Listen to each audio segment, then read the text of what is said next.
Engineer साहब का तबादला शहर से दूर एक गांव में हो गया। शुरू के कुछ दिन तो इंजीनियर साहब के गांव की हरियाली और स्वच्छ शांत वातावरण में ना जाने कब बीत गए। इंजीनियर साहब खुश थे। तबादले के बाद गांव में आते हुए सोच रहे थे कि चलो कुछ समय प्रकृति की गोद में गुजारने का मौका मिल रहा है। शहर की कोलाहल से दूर इंजीनियर साहब सुबह सवेरे ही उठ जाते, हाथ में डोलची लिए दूध लेने खुद ग्वाले के यहां जाते। अपनी आंखों के सामने गाय भैंस के दूध को निकलते देख साहब सोचते कि शहर में तो दूध पाउच में मिलता है, पता नहीं कितने दिन पुराना और कैसा होता होगा। गांव की एक बात और अच्छी लगी साहब को कि गांव में सब्जी भी ताजी मिलती है, इसका स्वाद अच्छा है। इसी प्रकार दिन बीतने लगे, पर यह क्या शहर के मुकाबले गांव में उनके पास करने के लिए कुछ खास काम नहीं था। कभी कभी तो पूरा दिन बीत जाता। खाली बैठे मुख्यालय भी गांव से बहुत दूर था। गिने चुने कर्मियों के साथ ही इंजीनियर साहब कभी कभी गांव के दौरे पर भी निकल जाते। एक दिन गांव में घूमते इंजीनियर साहब ने पाया कि गांव में तालाब नहीं है। यह देखकर इंजीनियर साहब की बाँछें खिल गईं। बहुत खुश थे। उस दिन इंजीनियर साहब, आज उन्हें अपने ऊपर गर्व था कि वह खाली बैठने वालों में से नहीं है।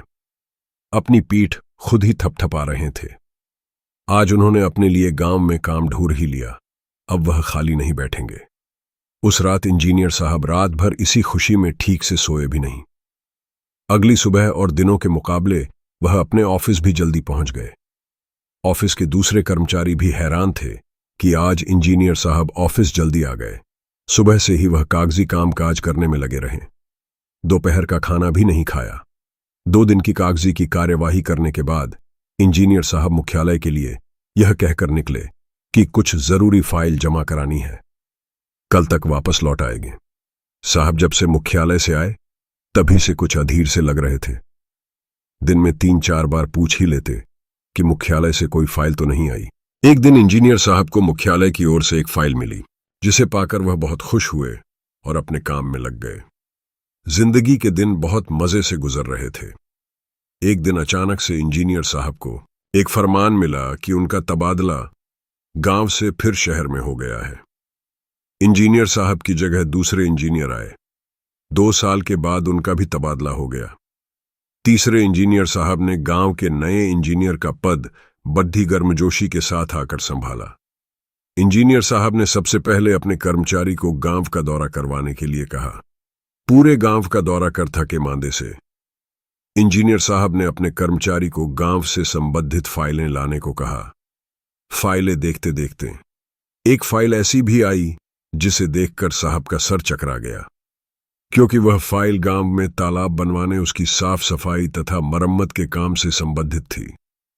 इंजीनियर साहब आज सुबह से ही तो गांव में घूम रहे थे, पर उन्हें तो गांव में कहीं कोई तालाब दिखाई नहीं दिया।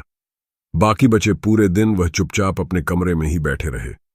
अगले ही दिन उन्होंने मुख्यालय को एक फाइल भेजी कि गांव में विगत कुछ वर्षों पहले एक तालाब बनवाया गया था। कुछ समय के बाद जगह जगह से टूट फूट गया था, जिसे अमुक इंजीनियर की देख रेख में रिपेयर करवाया गया था।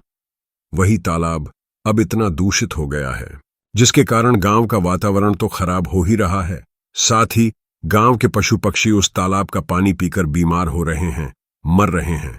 लिहाजा इसे बंद करने की जरूरत है। उसके लिए इतने फंड रुपयों की जरूरत है। यह काम प्राथमिकता के आधार पर किया जाना है। और विगत की भांति जैसे गांव में तालाब बनाने के लिए, उसके बाद तालाब की मरम्मत के लिए फंड आया था, तालाब बंद करने के लिए भी मुख्यालय से फंड आया। तालाब बंद कर दिया गया और सबसे बड़ी बात, किसी को भी यह पता नहीं चला कि तालाब कहाँ गया। बातें कहीं अनकहीं दिल्ली से मैं ललित भसोड़